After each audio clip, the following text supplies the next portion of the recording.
Muy buenas tardes, bienvenidos a una nueva emisión de Hablemos de Diabetes. Les recuerdo que el objetivo más importante de este programa es la educación en diabetes y como todos sabemos, esto es un pilar fundamental en el paciente que tiene diabetes. En las últimas semanas hemos venido hablando sobre las complicaciones que ocurren en el paciente con diabetes y hemos aprendido que prácticamente todas estas complicaciones pueden evitarse si usted se trata de forma adecuada desde que es diagnosticado con la enfermedad. Y el día de hoy hablaremos de una de las complicaciones probablemente más prevalentes o más frecuentes en el paciente con diabetes, que es la neuropatía diabética. Bienvenida, Arely. Gracias, doctor. Para Instituto Metabolia es muy importante llegar a todas las personas que tienen diabetes para que adquieran conocimientos con la finalidad de prevenir las complicaciones y lograr el empoderamiento en ellos. Para esto los invito a compartir nuestros programas a través de nuestras redes sociales, que son Facebook Instituto Metabolia, o a través del canal de YouTube Metabolia. Entonces el día de hoy empezaremos a definir la palabra que es neuropatía diabética y de ahí pues empezaremos a hablar de todos los tratamientos y cómo se puede prevenir. Y para esto de nuevamente tenemos al doctor Erwin Chiquete Anaya y les recuerdo cuál es el currículum del doctor, que es una de los motivos por los que se encuentra aquí para resolver las dudas. Él tiene doctorado en biología molecular, tiene especialidad en medicina interna y neurología, tiene alta especialidad en enfermedad vascular cerebral y en enfermedades neuromusculares por la Universidad Nacional Autónoma de México.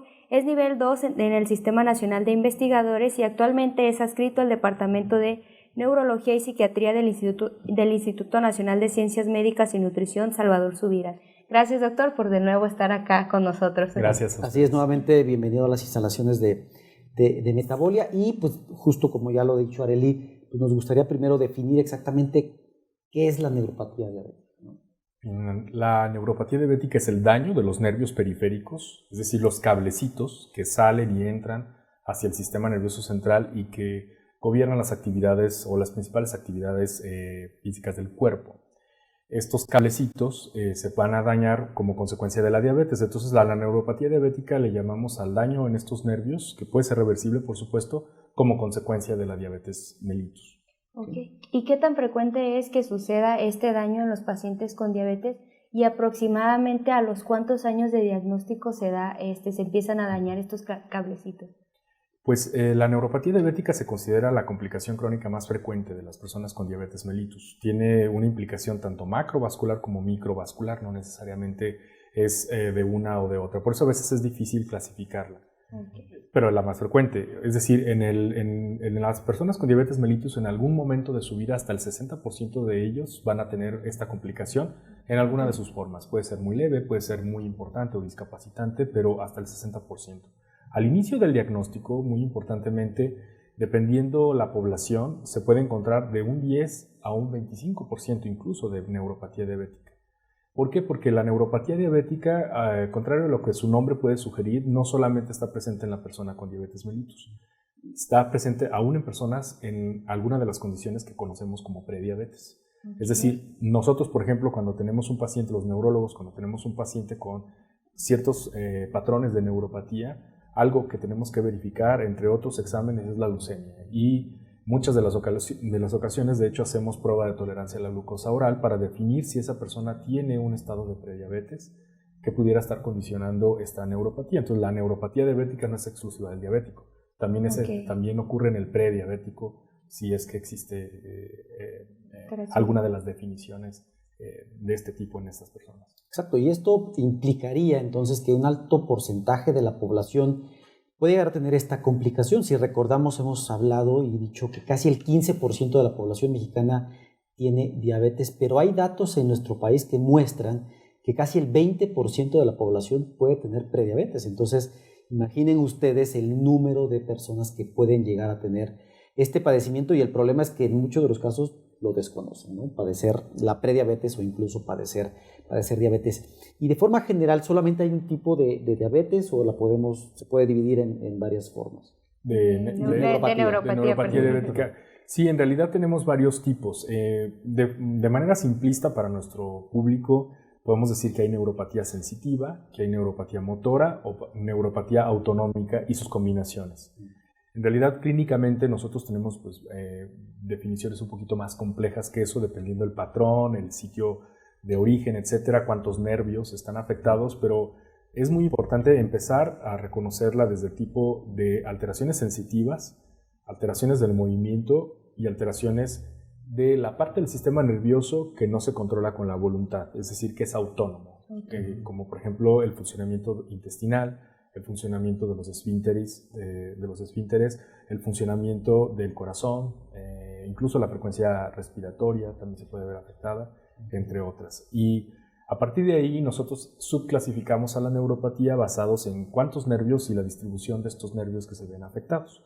Y de esa manera nos ayuda a entender si es solo la diabetes mellitus la que puede estar explicando esta enfermedad o si se presenta una forma de neuropatía en personas con diabetes mellitus, pero que no es neuropatía diabética.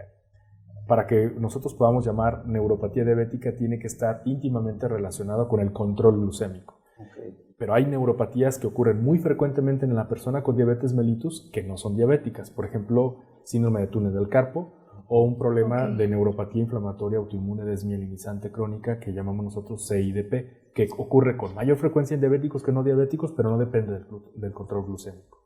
Pero la forma más frecuente de neuropatía sí tiene que ver con el control glucémico, sí, desde luego. Y es casi siempre la más frecuente, por supuesto, es la sensitiva. Luego le sigue la sensitivo-motora, es decir, casi siempre la sensitiva de todos modos está implicada.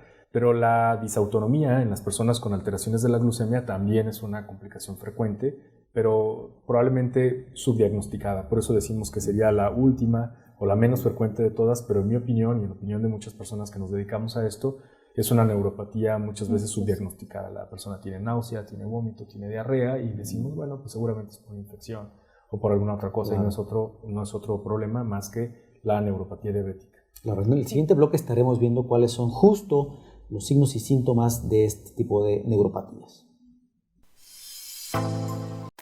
En Factor Renta, te adelantamos las rentas por cobrar. Recibe hasta un año de renta adelantada al firmar el contrato de arrendamiento de tu inmueble y despreocúpate del cobro de rentas. Te ofrecemos liquidez inmediata. Te adelantamos hasta un año de rentas a la firma del contrato de arrendamiento. Sin riesgos de impago. Cobra tu renta por adelantado y despreocúpate de los inquilinos morosos. Sin riesgo por extinción de dominio. Verificamos permanentemente la licitud de los inquilinos para que tu propiedad nunca esté en riesgo. Sin devolución. El dinero que recibes es un adelanto de tus rentas y nunca lo devolverás. Si el inquilino no paga, nosotros le cobramos a él, nunca al propietario. Para mayor información, visita factorrenta.com.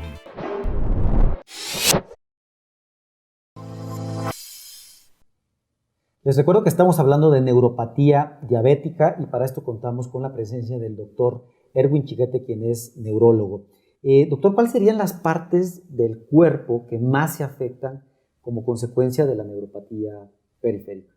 Pues las más frecuentemente afectadas son las extremidades y sobre todo las extremidades inferiores. Nosotros decimos que el patrón más frecuente de neuropatía en las personas con diabetes mellitus es algo que se llama polineuropatía, es decir, son 2 o más nervios afectados y casi siempre estos siguen un patrón que llamamos nosotros dependiente de longitud, es decir, los nervios más largos son los primeros en afectarse y evidentemente los nervios más largos que tenemos son los de las extremidades inferiores. Los que llegan a los pies. Exactamente, a los pies. Entonces, típicamente esta forma de neuropatía, tanto sensitiva como motora, empieza de la parte más distal o más lejana de los pies, por ejemplo, en las plantas, en los dedos, que pueden ser con síntomas, llamamos nosotros, positivos o negativos. ¿Cuáles son los síntomas positivos? Son los de exceso de función, por ejemplo, hormigueos, dolor, ardor, cambios en la temperatura, en la percepción de la temperatura, o síntomas negativos que son disminución de la percepción de la sensación, incluso del dolor, y de ahí que pueden venir lesiones en el pie. Por ejemplo, el pie diabético es un equivalente técnico de neuropatía diabética. Esencialmente no hay o existen muy pocas formas de pie diabético en los que no curse con neuropatía diabética. El pie diabético es una consecuencia de una alteración motora, por un apoyo anormal en la planta del pie y evidentemente una alteración sensitiva que los impide a los pacientes que se percaten de que están empezando a tener lesiones en la planta del pie. Y son cosas que son signos que nosotros podemos detectar muy fácilmente en un examen físico de rutina, en una visita normal de un paciente con diabetes mellitus a su médico, para empezar a detectar que potencialmente ya tiene signos de neuropatía y que hay que evaluarlos. Okay. Y si aún con estos signos y síntomas que presenta el paciente, él no acude a revisión, digamos, a tiempo, ¿cuáles serían las complicaciones que pudiera tener de no recibir un tratamiento oportuno? Pues son las complicaciones sensitivas a menudo no incapacitan tanto, pero sí pueden ser muy molestas. O sea, alteraciones como dolor, como ardor, como cambios en la temperatura, sensación de piquetes en las plantas de los pies, pues pueden ser muy incapacitantes. Pueden ser muy molestas, pero a menudo no incapacitantes. Sin embargo, las alteraciones motoras pues ya lo son. Y evidentemente cuando hay alteraciones motoras muy sutiles y muy difíciles de detectar en ocasiones, empezamos a ver alteraciones del apoyo del pie. Algo muy importante que pues, normalmente se le instruye a las personas con diabetes mellitus es que se examinen las plantas de los pies. La callosidad que existe por debajo del segundo dedo o por debajo del primer dedo en las personas con diabetes, en las personas sin diabetes mellitus, por debajo de la planta del pie, del dedo gordo, es una callosidad normal porque pues, nosotros apoyamos mucho con el primer dedo durante la marcha. Las personas con diabetes mellitus empezamos a notar que esa callosidad está fuera de esa región, sobre todo en el segundo, a partir del segundo dedo del pie hacia adelante. Entonces, cuando nosotros empezamos a detectar esa callosidad que no es normal, o sea, que implica un apoyo anormal, casi siempre esas personas tienen una neuropatía motora. Okay. Y entonces debieran ser evaluados desde el punto de vista neurofisiológico con estudios llamados velocidades de conducción nerviosa para verificar si esas personas ya tienen un trastorno motor.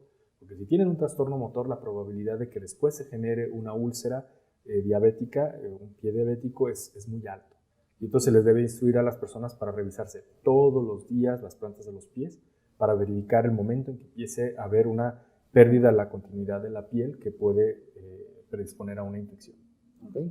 Bueno, hemos estado hablando de neuropatía periférica, ya vimos qué partes del cuerpo afecta, cómo se manifiesta, pero hablando entonces de la neuropatía autonómica, de la otra clasificación, ¿qué partes del cuerpo afectaría esta neuropatía autonómica y qué partes del cuerpo son las que se ven afectadas? En los pacientes con diabetes mellitus son dos las más sensibles. Evidentemente ocurre alteraciones del sistema nervioso autónomo en diferentes niveles, pero dos son los más importantes, cardiovascular y digestivo. Entonces, recordando que el sistema nervioso autónomo es aquel que no depende de la voluntad, es decir, mis intestinos se mueven, hay peristalsis, es decir, los movimientos de propulsión hacia afuera de nuestro alimento y nuestro bolo alimenticio que está cambiando conforme pasa por el tubo digestivo. Esos movimientos pues, no requieren de nuestra voluntad, no es que nos propongamos nosotros tener peristalsis y aumentarlo o reducirlo, sino ocurren sin nuestra voluntad. Esos movimientos se pueden ver afectados en las personas con diabetes mellitus y pueden tener desde reflujo, diarrea, estreñimiento, distensión abdominal, que muchas de las veces pues, la gente tiende a explicarlo como intolerancia a la lactosa, como intolerancia al gluten, como otras cosas que no obedecen a otra cosa que al descontrol de la diabetes mellitus, el descontrol glucémico. Hay trastornos cardiovasculares, lo típico es mareo, síncope, es decir, desmayo, o presíncope, o también llamamos nosotros lipotimias, que son los avisos de desmayo, del casi desmayo. También puede haber palpitaciones, puede haber otras cosas que a veces se asumen como arritmias cardíacas, y no es que el corazón esté enfermo, sino el aparato, o sea, el sistema nervioso y la parte autonómica del sistema nervioso que controla al corazón es el que se ve alterado y por eso el corazón de repente se arranca y tiene el paciente palpitaciones con taquicardia, a veces incluso lo contrario, bradicardia y como les decía, una de las complicaciones muy frecuentes es el síncope. De hecho, parte de la evaluación del síncope o desmayo es verificar si la persona tiene alteraciones de la glucemia, porque esa es parte de la evaluación que nosotros hacemos, que tanto cardiólogos, internistas, endocrinólogos, neurólogos hacemos en las personas que tienen como queja el desmayo. Okay. Es verificar si no tienen alteraciones de la glucemia. ¿Y para estos pacientes hay un tratamiento a corto plazo o es simplemente regresar a los niveles normales de glucosa? Porque suponiendo que hay dentro de estas complicaciones entran los movimientos del intestino, aquí podríamos sufrir a algún riesgo o condicionar algún riesgo de hipoglucemia en los pacientes con diabetes debido a que no hay suficiente peristalsis, ¿no? Entonces, ¿cuál sería como el tratamiento a corto plazo para prevenir esto? Desgraciadamente a corto plazo no existe otro tratamiento que sea muy, muy efectivo. O sea, usamos medicamentos para aumentar el peristaltismo, para reducirlo, para mejorar la absorción, pero no hay nada mejor que el control glucémico. Y sobre todo para la neuropatía, como vamos a platicar más adelante, la parte más importante es el control glucémico estable. Son las fluctuaciones de la glucosa las que más dañan a los nervios, contrario a lo que antes se pensaba que era solo la hiperglucemia.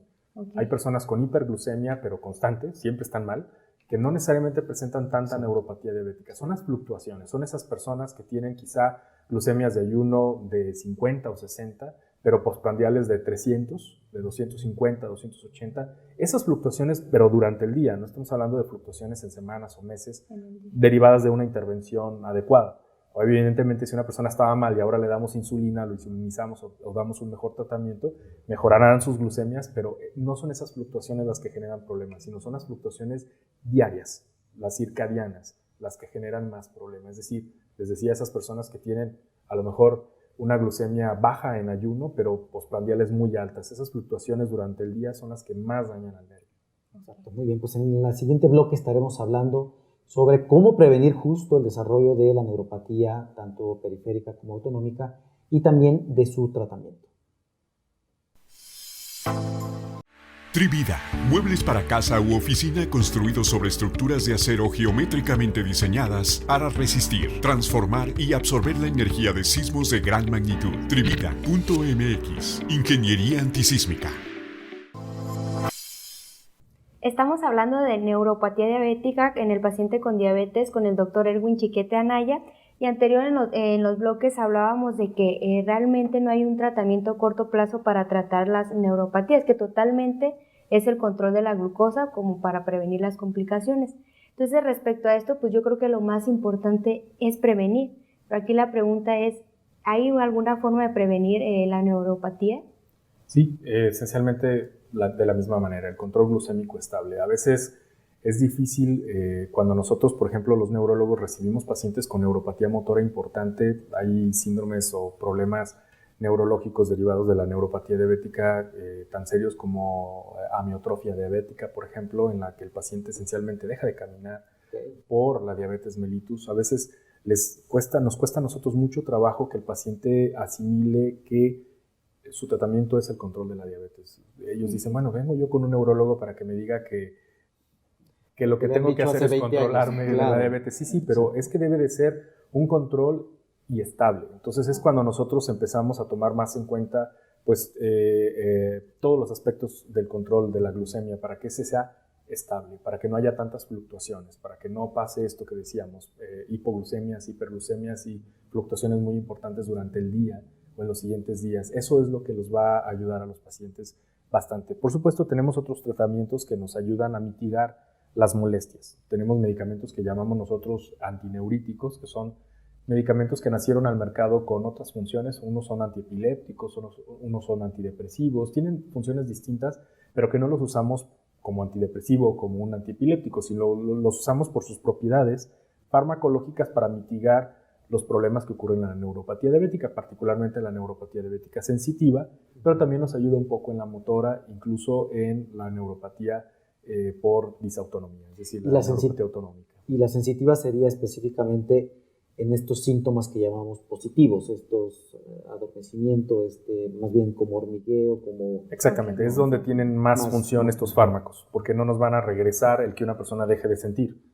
Evidentemente estos fármacos no nos ayudan a que el paciente vuelva a sentir, sino nos ayudan sobre todo precisamente en esos síntomas positivos. Por eso es muy importante un examen físico y estudios de diagnóstico paraclínico, llamamos, es decir, auxiliares del diagnóstico físico, para poder clasificar adecuadamente esa neuropatía y decirle al paciente qué es lo que se espera. Es decir, tener metas realistas, es decir, mire, de todas sus molestias, esta la podemos mejorar, esta no va a mejorar ahorita, esta va a mejorar en semanas, a meses, esta quizá no va a mejorar, dependiendo cuáles son las molestias y cuál es el tipo de neuropatía. Por eso es muy importante hacer una evaluación clínica completa de estas personas para poderles dar metas realistas. Claro. ¿Y cuáles serían los síntomas o las neuropatías que ya no van a mejorar? Que cuando el neurólogo ve tal vez la evolución de la diabetes, el descontrol, que aparte el paciente fuma, que aparte el paciente tiene colesterol y triglicéridos elevados, etc. Decir, híjole, esto muy probablemente ya no va a mejorar. Las más difíciles, por supuesto, son las neuropatías motoras. y algunas formas también de neuropatías autonómicas, o sea, de disautonomía. Muchas de las ocasiones esa parte cuesta mucho trabajo mejorarlo. No sabemos por qué algunas personas presentan más unas que otras. Particularmente, por ejemplo, la disautonomía gastrointestinal es mucho más frecuente en las personas con diabetes mellitus tipo 1 que en las personas con diabetes mellitus tipo 2, quizá porque tienen algo de reserva insulínica los de tipo 2 en contraposición a los de tipo 1, no lo sabemos exactamente porque son más jóvenes, pero en los pacientes con diabetes mellitus tipo 1 probablemente la disautonomía digestiva es un problema muy importante que nos limita mucho en cuanto a los tratamientos que les podemos ofrecer. En cambio, las personas con diabetes mellitus tipo 2 probablemente sea la neuropatía motora la más difícil de tratar. Es para nosotros muy complicado decirle al paciente esto no se va a resolver solamente con un examen físico. Necesitamos estudios de electrodiagnóstico, de neurofisiología, porque si nos dicen allí que es un trastorno axonal motor severo o que de hecho no hay respuesta de un nervio, ya nos dice que ese nervio esencialmente está perdido. Okay, muy bien. Pues hemos estado hablando el día de hoy sobre neuropatía diabética. El doctor nos ha ayudado a clasificarla, a explicarnos cómo se diagnostica, a explicarnos cuál es el tratamiento en el corto plazo, pero también en el largo plazo. Y pues algo indispensable, como hemos hablado para otras complicaciones, es el control de la glucosa. Entonces, nuevamente es fundamental que usted, que acaba de ser diagnosticado con diabetes, tome en serio esta enfermedad. Ya hemos hablado de múltiples complicaciones. Y si usted se trata desde el primer día, si sus niveles de glucosa están estables desde el primer día, eso va a evitar que en el largo plazo usted desarrolle estas complicaciones o también puede generar, en el peor de los casos, que se retrasen enormemente la aparición de estas complicaciones. En este tema no hablamos de los costos, pero como ya hemos hablado para otras complicaciones, cualquier complicación en diabetes genera muchos costos, no solamente para el paciente, sino también para el sistema de salud, y es por ello que la diabetes actualmente ha llevado a un serio problema a los sistemas de salud, y no solo en México, sino a nivel mundial. Y pues, doctor, nos gustaría saber pues las conclusiones de este programa y cuáles serían las perlas con las que nuestros pacientes se deberían de quedar sobre este tema. Pues las ideas más importantes para llevarse a casa son que debemos de tener un control glucémico estable. Es la clave para prevenir y tratar incluso los problemas de neuropatía diabética. Otro problema es detectar los signos y síntomas. Las alteraciones sensitivas como sensación de caminar entre nubes, de no pisar apropiadamente, de hormigueos, de ardores, pueden indicar neuropatía. La distribución anormal de las callosidades en las plantas de los pies también indica neuropatía, en este caso neuropatía motora, y debe de instruírsele al paciente para que examine la planta de sus pies todos los días, tan pronto como termine de bañarse o se vaya a poner un calzado, por ejemplo. Y otra parte muy importante es no asumir, siempre hacer estudios de electrodiagnóstico, porque hay formas de neuropatía que no son dependientes de la glucemia y que se pueden ver en pacientes con diabetes mellitus más frecuentemente y tienen otras causas y tienen otros tratamientos. Les decía, sobre todo una de ellas es autoinmune, que es la CIDP, que es una neuropatía desmielinizante inflamatoria crónica. Todos mis pacientes que yo tengo con esta condición, con CIDP, tienen diabetes mellitus y todos ellos tenían el diagnóstico previo de neuropatía diabética. Y el tratamiento no es con control glucémico, se les debe de dar otro tratamiento para disminuir esas defensas. ¿Por qué ocurre más frecuentemente en las personas con diabetes? No lo sabemos, pero esta enfermedad debe de tratarse de una manera distinta. Entonces, al no asumir y al hacerle estudios al paciente, una evaluación neurológica y estudios de neurofisiología, nos puede ayudar a determinar si eso es por diabetes o es por otra razón. Exacto. Pues ya hemos visto en otros programas cómo la diabetes es una enfermedad muy compleja, es una enfermedad muy amplia y por lo tanto es fundamental el apoyo con un equipo multidisciplinario, un equipo de base que incluye al nutriólogo, al activador físico, al psicólogo, psiquiatra, al endocrinólogo, internista, pero también una vez que empiecen a aparecer o empieza a avanzar la enfermedad, es fundamental que se involucren a otros subespecialistas, como ya hemos visto, el oftalmólogo, el neurólogo, en este caso el cardiólogo, el nefrólogo, etc. Entonces, esta es una enfermedad muy compleja que debe de tratarse seriamente desde el principio. Muchas gracias, doctor, por sus conocimientos y los esperamos en la siguiente emisión.